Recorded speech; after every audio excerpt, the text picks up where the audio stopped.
தமிழ் வணக்கம்.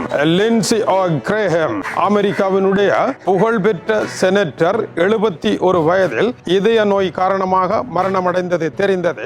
நேற்று இவருக்கான இறுதி அஞ்சலி நிகழ்வில் அமெரிக்காவினுடைய அதிபர் டொனால்ட் ட்ரம்ப் நேரடியாக கலந்து கொண்டு தன்னுடைய அனுதாப செய்தியை வெளியிட்டிருக்கின்றார். இது முக்கியமான உலக அரசியல் மாற்றமாக இருக்கின்றது. அதேவேளை இந்த நிகழ்வில் இஸ்ரேலினுடைய பிரதமர் பெஞ்சமின் நெட்டன்யாகு, உக்ரைனுடைய அதிபர் வோலோடிமிர் செலன்ஸ்கி மற்றும் முன்னணி தலைவர்கள் எல்லாம் பங்கேற்றார்கள். அமெரிக்க அதிபர் டொனால்ட் ட்ரம்புடன் ஆரம்பத்தில் கொள்கை முரண்பாடாக இருந்தாலும் பின்னர் அவருடைய நெருங்கிய நண்பராக இருந்த லிண்ட்சே கிரேஹாமினுடைய மரணம் டொனால்ட் ட்ரம்பை உள்ளத்தளவில் பாதித்திருப்பதாக தெரிவிக்கப்படுகின்றது. அவருடைய உணர்ச்சி பேச்சுக்கள் அப்படி இருந்தது. இதனால் அவருடைய ஞாபகார்த்தமாக புதிய சட்டம் ஒன்று நாளை கொண்டு வரப்படுகின்றது.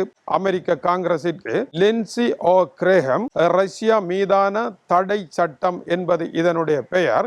ரஷ்யாவினுடைய ஆயிலை இனி அமெரிக்கா வாங்காமல் நிறுத்துவது எப்படி, அதுபோல ரஷ்யாவிடமிருந்து ஆயிலை வாங்கும் நாடுகள் எல்லாவற்றிற்குமே பொருளாதார தடைகளை விதிப்பது எப்படி என்கின்ற 2 பெரும் சரத்துக்களை கொண்ட புதிய சட்ட மூலம் வர இருக்கின்றது இவருடைய ஞாபகார்த்தமாக. இது அமெரிக்காவினுடைய ரஷ்யா தொடர்பான சமீபத்திய கொள்கைகளில் ஏற்பட்டிருக்கின்ற புதிய மாற்றம் என்று தெரிவிக்கப்படுகின்றது.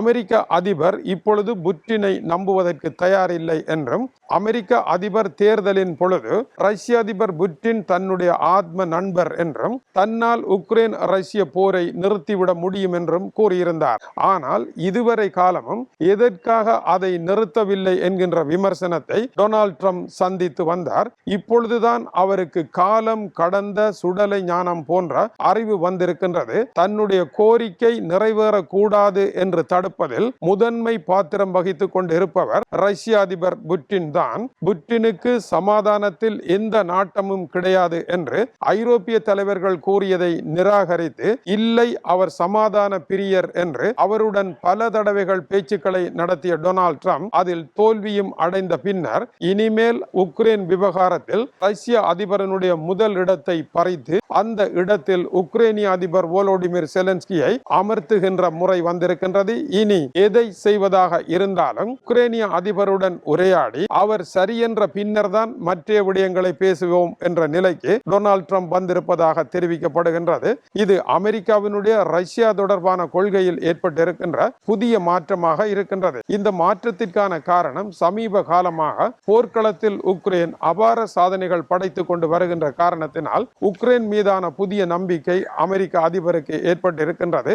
உக்ரைனிய அதிபர் வோலோடிமிர் செலன்ஸ்கி இந்த சந்திப்பின் பின்னதாக கூறுகின்ற பொழுது அமெரிக்காவும் உக்ரைனும் இணைந்து பேட்ரியாட்டிக் ஏவுகணைகளை உருவாக்க முடியுமா? இது தொடர்பாக துருக்கி அங்காராவில் நடைபெற்ற பேச்சுக்களில் முதல் கட்ட இணக்கம் ஏற்பட்டிருந்தது. இப்பொழுது வாஷிங்டன் டிசியில் நடைபெற்ற பேச்சுக்களின் பின்னதாக அது அடுத்த கட்டமான முன்னேற்றத்தை அடைந்திருக்கின்றது. உலகத்தின் முக்கியமான வல்லரசுகள் எல்லாம் இப்பொழுது உக்ரைனில் தங்களுடைய ஆயுத தொழிற்சாலைகளை உருவாக்கி கொண்டிருக்கின்றன. அந்த ஆயுதங்களினால் ரஷ்யாவுடன் போர் புரிகின்ற பொழுது ரஷ்யாவை ஆட்டங்காண முடியுமா என்பதை பரிசோதிப்பதற்கான ஒரு இரத்த பரிசோதனை போன்ற இடமாக உக்ரைன் இருப்பதனால் அமெரிக்காவினுடைய பேட்ரியாட்டிக் ஏவுகணைகளை ஈரானுடைய ஏவுகணைகளை இப்பொழுது ஏமாற்றி 30-40 கிலோமீட்டர் தொலைவில் சட்டென திசையை மாற்றி பின்புறமாக வந்து தாக்குகின்ற காரணத்தினால் வேறு புதிய தொழில்நுட்பம் போட வேண்டி இருப்பதனால் உக்ரைனில் இதற்கான முயற்சிகளை ஆரம்பிக்கலாம் என்பது 2வது கட்ட பேச்சாக இருக்கின்றது.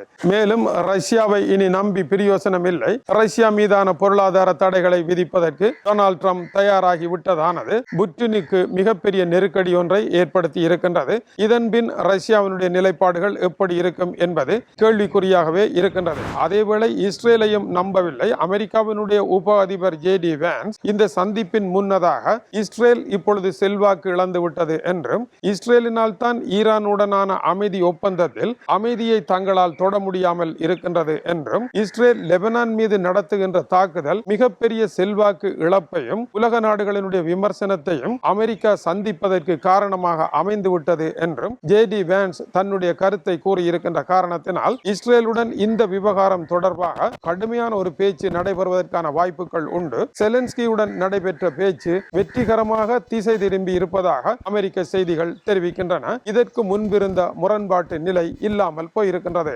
லிண்ட்சே கிரஹத்தினுடைய இறுதி நிகழ்வில் பேசிய டொனால்ட் ட்ரம்ப் இன்று உலகத்தில் ஏற்பட்டிருக்கின்ற அத்தனை மாற்றங்களுக்கும் அவருடைய கருத்தொன்று இல்லாமல் அந்த மாற்றங்கள் நடைபெறவில்லை என்று சுட்டிக்காட்டினார். லிண்ட்சே கிரஹம் உக்ரைனுக்கு 10 தடவைகள் விஜயம் செய்த அமெரிக்காவினுடைய அரசியல் தலைவராகும். கடைசியாக அவர் உக்ரைனினால் வந்த பின்னர் தான் திடீரென மாரடைப்பால் இறந்து கிடந்தார். இருப்பினும் இவருடைய இழப்பு அமெரிக்காவினுடைய அரசியல் வட்டகையில் மிக பெரும் இழப்பாகவே இருக்கின்றது. இவர் அமெரிக்கா முன்னேறுவதற்காக பல காத்திரமான கருத்துக்களை கூறினாலும் கூட உலகளாவிய ரீதியில் அமெரிக்கா தான் வேர்ல்ட் நம்பர் 1 என்கின்ற டொனால்ட் ட்ரம்பினுடைய கொள்கையை ஆதரித்தவர். அமெரிக்க ராணுவம் அதீதமான பலம் கொண்டதாக இருந்தால் மட்டும்தான் அமைதியான ஓர் உலகத்தை காணலாம் என்றும் கருதியவர். கிரீன்லாந்து விவகாரத்தில் டென்மார்க்கினுடைய கோரிக்கைக்கு ஆதரவாக இல்லாமல் இருந்தவரும் இவர்தான். எனவே இவருடைய இழப்பு டொனால்ட் ட்ரம்பை பாதித்திருக்கின்றது.